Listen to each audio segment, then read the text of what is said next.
vai ser necessário em algum momento perseverança. Para a gente construir uma carreira profissional, consolidar nossa própria empresa, vai precisar de doses enormes de perseverança. Para a gente ir bem nos nossos estudos, nos destacarmos, conseguirmos um bom emprego, perseverança. Para a gente conseguir construir bons relacionamentos de amizade, ou com os nossos filhos, perseverança. E não é diferente quando a gente fala da nossa vida com Deus. Para nós conseguirmos cultivar um relacionamento com Deus, nós precisamos de perseverança. Olha só o que a Bíblia fala sobre isso. Apocalipse 2:10. Observa bem. Seja fiel até a morte, e eu lhe darei a coroa da vida.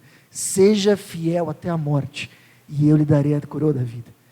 Aqui é Jesus falando, seja fiel, mas seja fiel até o fim. Até o fim. E você vai conseguir a coroa da vida.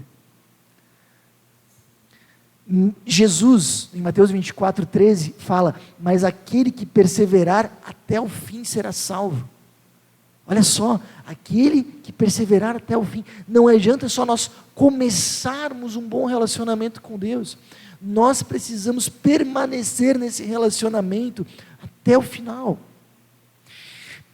Paulo, apóstolo Paulo, na última carta que ele escreve em vida, última carta do apóstolo Paulo que ele escreve em vida, a carta de 2 Timóteo, capítulo 4, versículos 7 e 8, diz assim, ó, combati o bom combate, terminei a corrida, guardei a fé.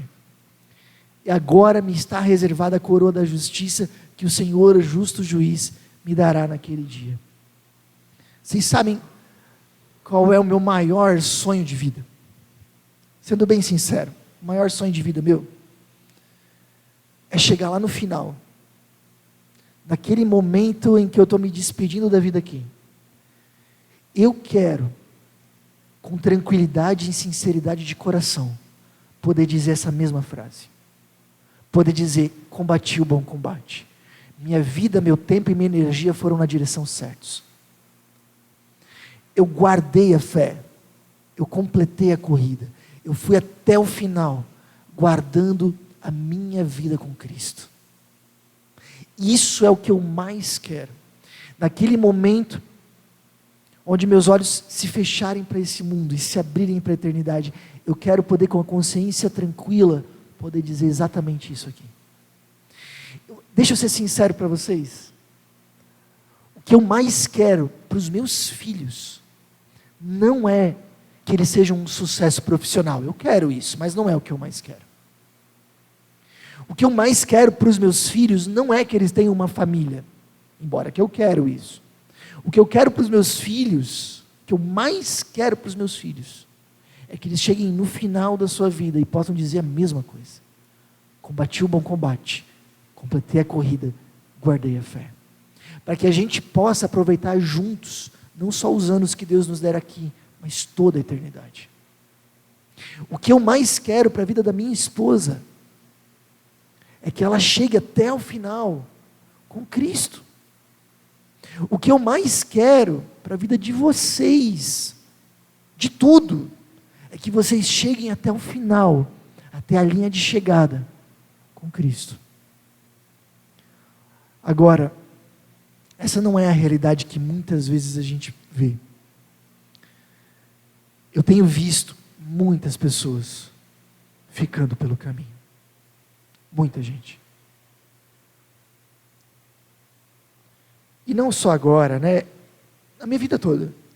Se eu lembro da minha época no grupo de jovens, 20 anos atrás, se eu lembro de toda aquela galera que estava junto, sentando do meu lado no grupo de jovens, lá em São José, os que ainda estão no caminho do Senhor, são bem poucos. Bem poucos. Se eu olho para as pessoas que eu acompanhei, que eu pastoreei em São Bento do Sul, na primeira comunidade que eu fui pastor, depois em Palmitos, na segunda comunidade que eu fui pastor, e hoje, eu sempre de novo vejo muitas pessoas ficando pelo caminho. Muitas pessoas não indo até o final nessa maratona. Por isso que a mensagem que eu quero trazer para vocês hoje, ela é muito importante e muito especial. Eu quero, junto com vocês, que a gente veja essa pergunta: como perseverar e ir até o fim na vida com Deus? Gente, como a gente pode juntos chegarmos até a linha de chegada? Como comunidade, como pessoas. Bom, para isso eu quero ler com vocês uma passagem bíblica que está no Evangelho de Marcos, capítulo 4. Se você quiser, você pode ler na sua própria Bíblia. E se você fizer isso, sugiro fortemente que você marque e sublinhe essa passagem, porque é uma parábola importantíssima de Jesus. Se você não pôde trazer a sua Bíblia, você pode também acompanhar aqui o texto a partir da projeção. Marcos 4, versículos 3 a 9. Nós encontramos o seguinte: ouçam,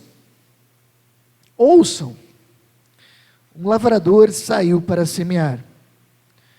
Enquanto espalhava as sementes pelo campo, algumas caíram à beira do caminho, e as aves vieram e as comeram. Outras sementes caíram em solo rochoso, e não havendo muita terra, germinaram rapidamente, mas as plantas logo murcharam sob o calor do sol e secaram, pois não tinham raízes profundas. Outras sementes caíram entre espinhos, que cresceram e sufocaram os brotos, sem nada produzirem. Ainda outras caíram em solo fértil e germinaram, cresceram e produziram uma colheita 30, 60 e até 100 vezes maior que a quantidade semeada. Então ele disse: quem tem ouvidos para ouvir, ouça com atenção. Eu quero ficar agora primeiramente com o versículo 9 dessa parábola, quando Jesus diz: quem tem ouvidos para ouvir, ouça. É claro que Jesus aqui ele não está se referindo à nossa capacidade auditiva, se nós sabemos ou não sabemos, se nós conseguimos ou não conseguimos ouvir. Quando ele está falando quem tem ouvidos para ouvir, ouça, ele está dizendo: ei, ouve isso aqui com atenção, porque é importante. É mais ou menos que nem um pai, quando ele diz para os seus filhos assim, você já teve esse momento, né? Você diz para os seus filhos assim: ouve bem, hein? Ouve bem o que eu vou te dizer agora. Você não está questionando a capacidade dos teus filhos conseguirem ou não ouvir, mas o que um pai nesse momento, ou uma mãe está dizendo é: o que eu vou te falar agora é muito importante. Ouve com atenção. Absorve o que eu vou falar, coloca isso para a tua vida, coloca isso em prática, e é exatamente isso que Jesus está dizendo. Ouça isso com atenção, coloca isso em prática, porque isso vai fazer enorme diferença na sua vida, e isso acaba sendo uma chave de interpretação para toda essa parábola. Não é à toa, atenção, que essa parábola começa e termina com um chamado a ouvir, porque o que Jesus está dizendo aqui é que a sua palavra, a palavra de Deus, ela é uma grande força na nossa vida, que pode criar raízes como uma semente, se tornar algo grandioso, que faz enorme diferença. Mas para isso acontecer, depende da forma como nós recebemos, depende da forma como nós acolhemos essa palavra, depende da forma como nós ouvimos. Gente, isso aqui é muito importante.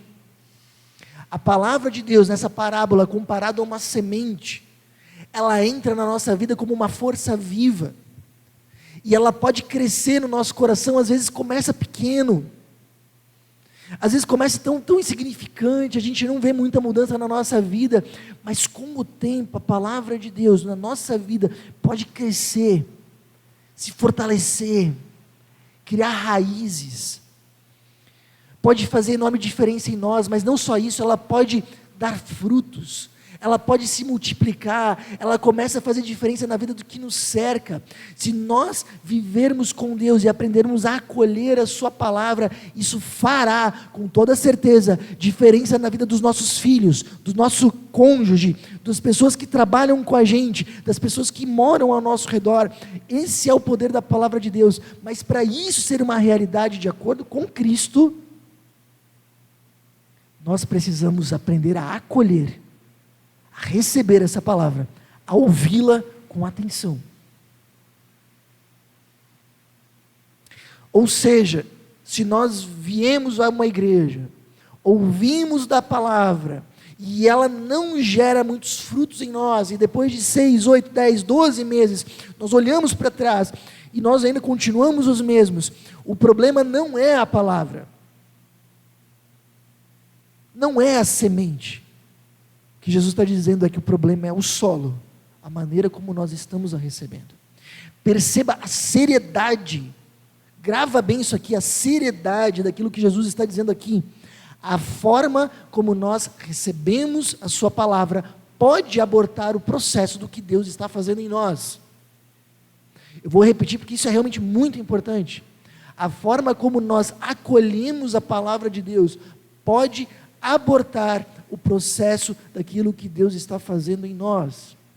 E aí, a partir daqui, Jesus fala de 4 solos que simbolizam, então, formas de receber e de ouvir essa palavra. Primeiro, Jesus fala da semente que fica no caminho. Gente, como é que é o chão onde as pessoas passam? Imagina que aqui tem um carreirinho que todo mundo pisa. Como é que esse chão vai ficar? Como é que ele vai ficar? Fofinho? Não, vai ficar compactado. E Jesus diz, a mesma coisa acontece com essa semente, ela chega, ela cai no chão, mas como o chão está compactado, onde todo mundo pisa, ela fica para cima, ela não absorve, ela não entra na terra, e isso dá oportunidade para que as aves comam essas sementes. E aí Jesus explica essa metáfora dizendo, olha só, as sementes que caíram à beira do caminho representam os que ouvem a mensagem, mas Satanás logo vem e a toma deles. Eu prometo para vocês, sou muito sincero aqui, eu não sou o tipo de cara que gosta de ver o diabo em tudo, não sou. Mas a Bíblia fala que existe uma realidade espiritual e existe um inimigo das nossas almas. Satanás, diabo, maligno, como você quiser chamar. Mas existe uma realidade espiritual e existe um ser espiritual que vai fazer de tudo para que essa palavra não entre no seu coração. Essa é a realidade que Jesus está dizendo. Existe uma oposição espiritual que vai fazer de tudo que essa palavra que você está ouvindo hoje não seja lembrada amanhã. Que aquilo que você está aprendendo não seja absorvido. Vai ter alguém que vai fazer de tudo para que você não ouça dessa palavra e não esteja em contato com ela, porque ele sabe a diferença e o poder que ela podem fazer na sua vida. E não é só aqui que Jesus fala isso, a Bíblia fala isso em muitos outros lugares. A carta de 1 Pedro, capítulo 5, versículo 8, diz o seguinte: estejam alertas e vigiem. O diabo, o inimigo de vocês, anda ao redor como um leão, rugindo e procurando a quem possa devorar. O diabo anda ao nosso redor, procurando quem ele possa devorar. Por quê? Porque ele não pode devorar a todos. Ele precisa de oportunidade, ele precisa que a gente deixe espaço para ele. E se nós fizermos, ele vai nos derrubar. E a missão dele não é necessariamente acabar com a nossa vida, mas é simplesmente nos separar de Deus. E como alguém que faz isso há muito tempo, há séculos e milênios, a gente não pode se deixar enganar. Ele é muito esperto nisso. E faz isso muitas vezes de forma tão ardilosa e tão sutil que a gente não percebe. Mas o que a Bíblia fala é que sim, existe uma disputa espiritual por nós, pela nossa vida.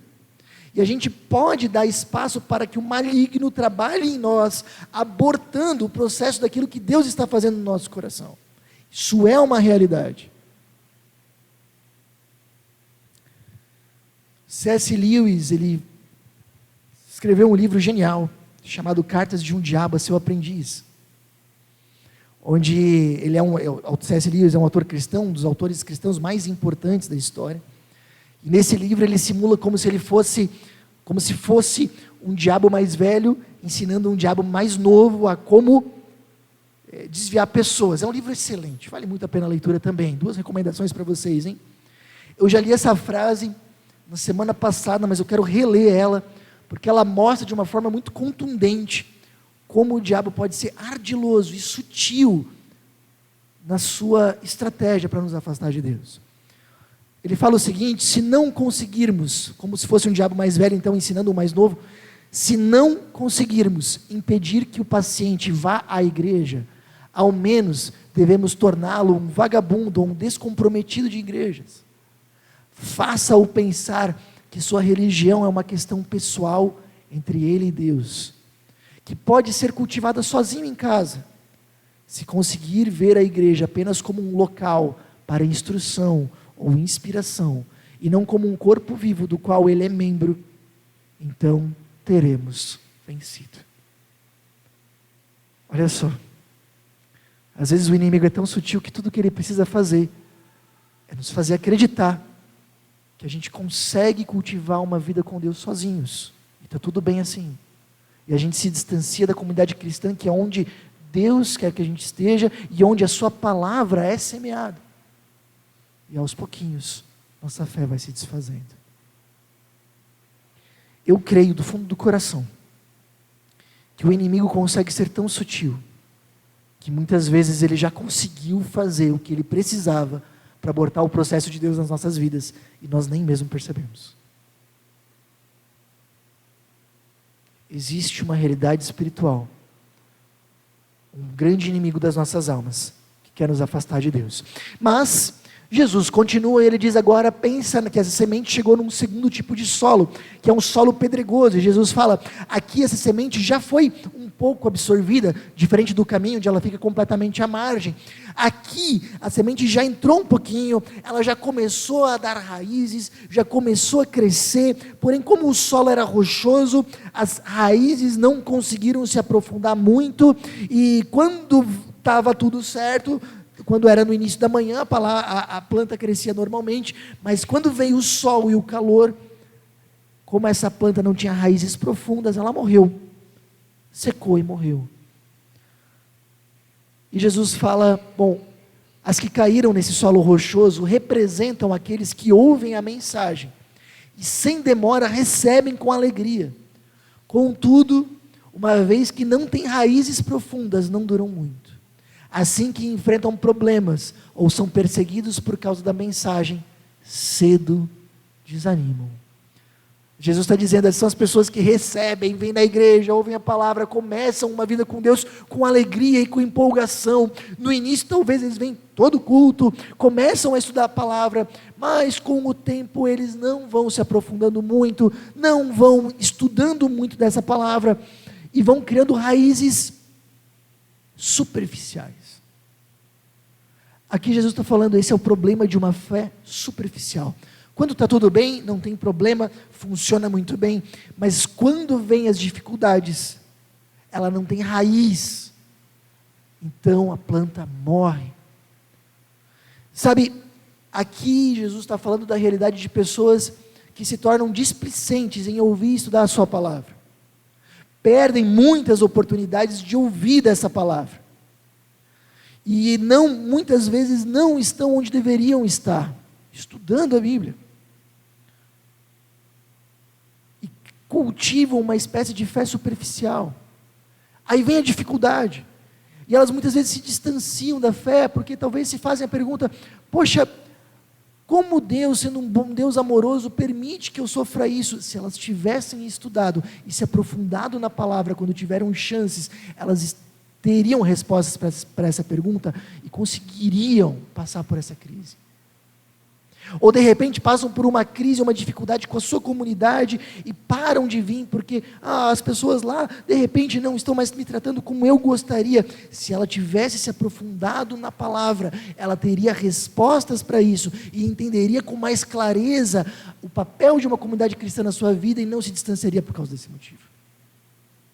Quando nós somos preguiçosos com relação à palavra de Deus, quando nós não nos empenhamos em responder as perguntas cruciais da nossa vida de fé, vêm as crises e as dificuldades e nós não estamos preparados, nós ficamos pelo caminho. Gente, nós precisamos nos aprofundar na Bíblia. Nós precisamos lê-la. E me desculpa, mas quando uma pessoa diz, mas eu não entendo, isso é desculpa. Porque nós nunca antes tivemos tantas ferramentas para estudar e interpretar a Bíblia na história da humanidade. Mas nós nunca antes, pelo menos na modernidade, tivemos tão poucas pessoas lendo a palavra. A gente se acomoda. E a gente vai procrastinando, não, eu vou me aprofundar, é que agora eu não consigo, agora está muito corrido, mas passando essa fase, eu vou me aprofundar mais, aí sim eu vou me empenhar mais, aí sim eu vou começar a participar de repente de um estudo bíblico, mas esse tempo nunca chega.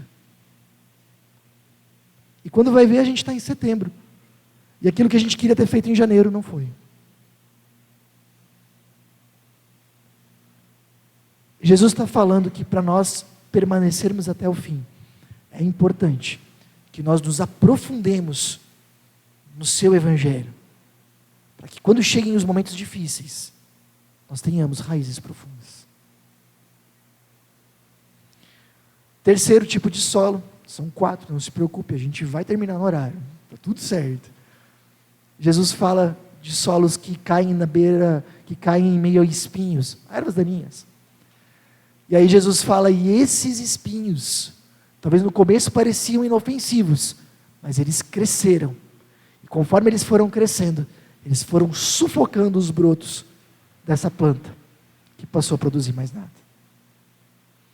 E aí Jesus, para explicar o que são os espinhos, ele fala, as que caíram entre espinhos representam outros que ouvem a mensagem, mas logo ela é sufocada pelas preocupações dessa vida, pela sedução da riqueza, pelo desejo por outras coisas, não produzindo fruto. Esse solo representa as pessoas que ouvem a palavra, deixam que ela entram, conseguem entender, começam a praticar, porém tem muita concorrência no seu coração, tem muita outra coisa ocupando espaço, tem muitas outras coisas que vão tirando tempo e energia, e o tempo que nós deveríamos dedicar ao Senhor, acaba se tornando literalmente só aquele tempo que sobra quando não tem mais nada, e acaba se tornando insuficiente. Jesus compara esses espinhos com as preocupações da vida, é a concorrência daquilo que nos falta, a gente corre atrás daquilo que a gente ainda não tem, e corre com tanta energia, com tanto tempo, colocando tanto foco nisso, que a palavra fica de lado. Ou, Jesus fala, essa concorrência pode ser justamente as riquezas, a concorrência daquilo que nós já temos, nós já conseguimos, já alcançamos, mas nós vivemos uma vida tão confortável que sempre tem alguma outra coisa para fazer. Eu acho que isso é uma das grandes males da nossa época, sempre tem alguma coisa para fazer. Deixa eu ser muito sincero com vocês, acho que hoje é o dia da sinceridade, né? Quando você se propor a estudar a palavra, ou a estar em um lugar onde essa palavra é ensinada, como o culto, como o estudo bíblico, sempre vai ter outra coisa para fazer. Sempre vai ter uma visita que vai chegar naquela hora. Sempre vai ter um trabalho que você precisa colocar em dia. Sempre vai ter um jogo do seu time passando. Ou vai estar chovendo, ou vai estar frio, ou vai estar um dia tão lindo que você precisa passear. Sempre vai ter alguma coisa muito legal para assistir. Sempre vai dar preguiça. Sempre vai ter um sofá que você vai sentar e vai ter dificuldade de levantar. Sempre. Sempre vai ter concorrência. Sempre. E se você quer que essa palavra frutifique na sua vida, o que nós vemos Jesus ensinando é, nós precisamos aprender a vencer essas concorrências e colocarmos o reino em primeiro lugar. Esse é o ponto.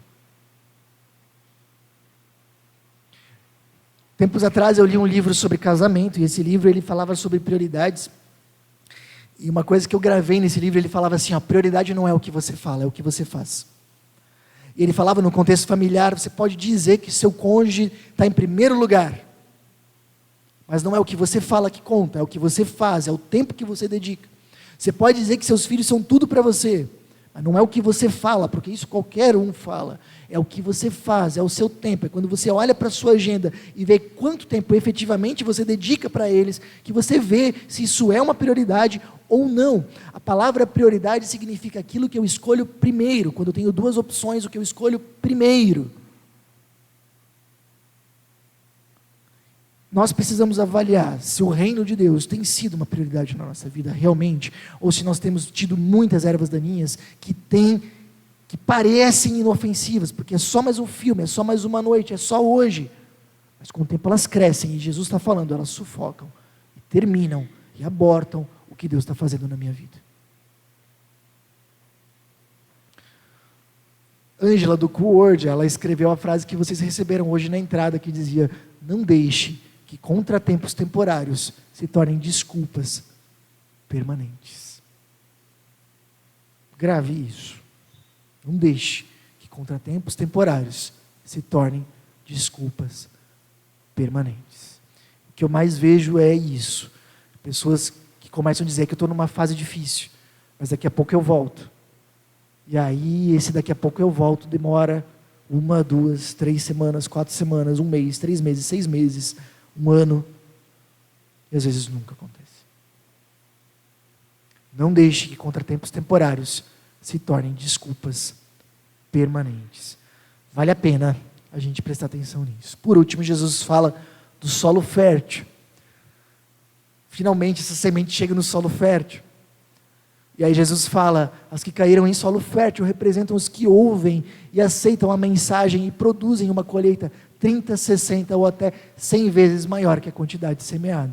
Os que ouvem e aceitam. Portanto, é importante que para que Deus faça diferença na nossa vida, e essa palavra possa fazer diferença no meu coração e em todas as pessoas que me cercam, para que eu possa frutificar, que eu ouça constantemente essa palavra e aceite, a integre na minha vida, que eu segunda-feira me esforce em lembrar o que a gente viu no domingo e colocar em prática.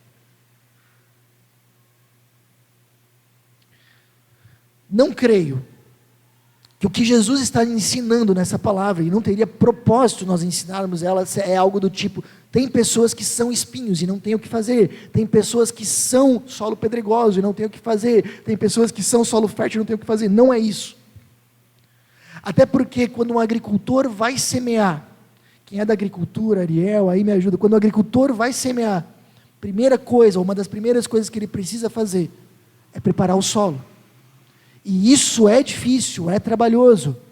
Na época de Jesus isso significava pegar um arado, puxar da boi e arar a terra para tirar as pedras. Significava pegar uma enxada e tirar as ervas daninhas. É papel do agricultor preparar o solo. E Jesus está dizendo, prepara o solo da tua vida. E eu vou dizer uma coisa para vocês, na casa que nós morávamos antes de morar em Chapecó, tinha um campo de futebol atrás, e tinha uma erva daninha chamada encrenca de vizinho. O nome científico é encrenca os vizinhos, né? Algo assim, sei lá. Era uma desgraça aquele negócio, nós estávamos sempre cortando, sempre podando, sempre arrancando, sempre crescia de novo. E na pandemia aconteceu que eu não tinha extensão para o cortador de grama, e aí a gente acabou não cortando por alguns meses, e aquela encrenca de vizinho ficou maior que eu. Erva daninha precisa ser arrancada constantemente. O que isso significa? Que constantemente surgirão novas coisas que concorrerão com a tua palavra no teu coração. E nós precisamos ter o exercício constante de afirmarmos o reino de Deus para mim e para minha família é uma prioridade. É uma prioridade. O que eu tenho visto muito no coração das pessoas é, hoje não dá para estar em contato com a palavra, porque eu tenho um compromisso. Mas semana que vem estarei. Aí semana que vem também não consegue. E quando vai ver, se passa 1 mês. Gente, como essa palavra vai fazer diferença alguma no nosso coração, se nós estamos em contato com ela uma vez ao mês. Ao mês. Não dá para nós realmente dizermos com a consciência tranquila que o reino de Deus está em primeiro lugar na nossa vida, se nós estamos em contato com essa palavra 1 ou 2 vezes ao mês. Se você fosse uma vez ao mês na academia, que corpo que você teria? Dolorido. Só isso. Mas nós precisamos então cultivar esse exercício, se nós queremos chegar até o final dessa caminhada, de resistir ao maligno, de aprofundar-se na palavra e de priorizar o reino de Deus. E o que nós temos aqui é uma promessa de Jesus dizendo: vai valer a pena, porque a partir do momento que isso crescer e frutificar na sua vida, você vai ver, eu tenho absoluta certeza, que você vai olhar para essa realidade no teu coração e você vai dizer: nada faz mais diferença na minha vida do que o que Deus tem feito.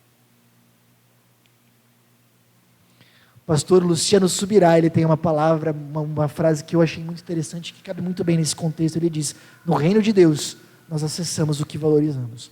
E se nós desprezamos e o não valorizamos, nós acabamos perdendo aquilo que Deus tem para nós. E a grande pergunta, provavelmente, que nós deveríamos nos fazer nessa noite, ouvindo essa parábola do próprio Cristo, é: nós temos valorizado a palavra de Deus o suficiente? Ela realmente tem sido tratada como um grande tesouro na nossa vida? E para nós, talvez fazermos uma grande virada de chave na nossa vida, e começarmos a valorizar isso de uma forma apropriada, deixa eu te contar uma coisa. Às vezes a gente pode chegar nessa etapa e dizer: é muito difícil, né? Ficar preparando esse solo, se aprofundar na palavra, resistir ao maligno, ficar tirando as outras concorrências, é muito difícil. Jesus, em João capítulo 12, versículo 24, ele fala: digo-lhes verdadeiramente, que se o grão de trigo não cair na terra e não morrer, continuará ele só, mas se morrer, dará muito fruto. E logo depois de falar isso, Jesus começa a falar para os discípulos da sua morte. Se nós achamos que a nossa parte de preparar o solo ela é muito complicada, imagina a parte de Jesus, que é a palavra, que é a semente, que para que nós pudéssemos dar fruto, teve que morrer.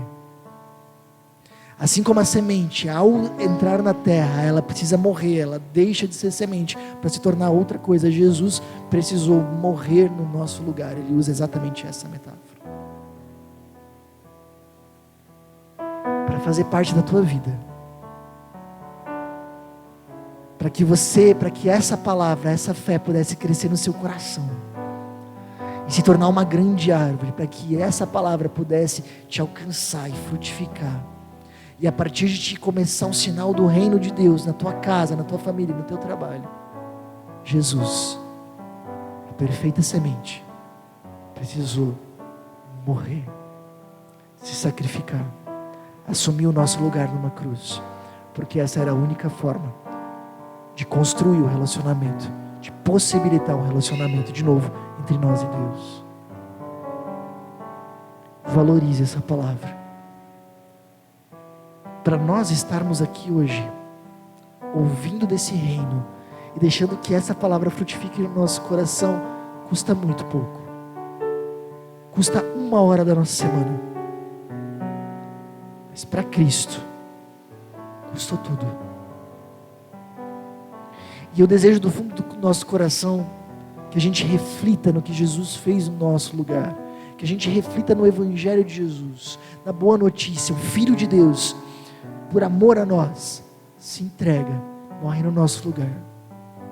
E quanto mais a gente reflete nisso, mais a gente coloca isso no nosso olhar, mais a gente reflete momentos, mais a gente valoriza os momentos de estarmos na presença desse Deus.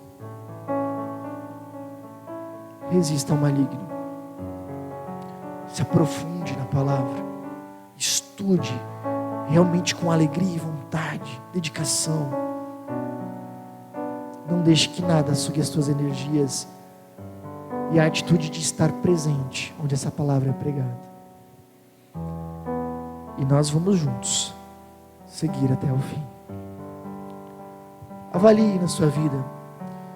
Você deseja viver com Deus até o fim? Ei, falando sério, Você quer um dia chegar no final da sua vida e dizer: combati o bom combate, completei a corrida, guardei a fé. Você quer cruzar a linha de chegada com Cristo e dizer: Senhor, eu te amei até o final, agora eu quero viver contigo a eternidade. Você quer isso? Quer do fundo do seu coração? Quer isso para você e para os seus filhos? Que tipo de solo então você se identifica?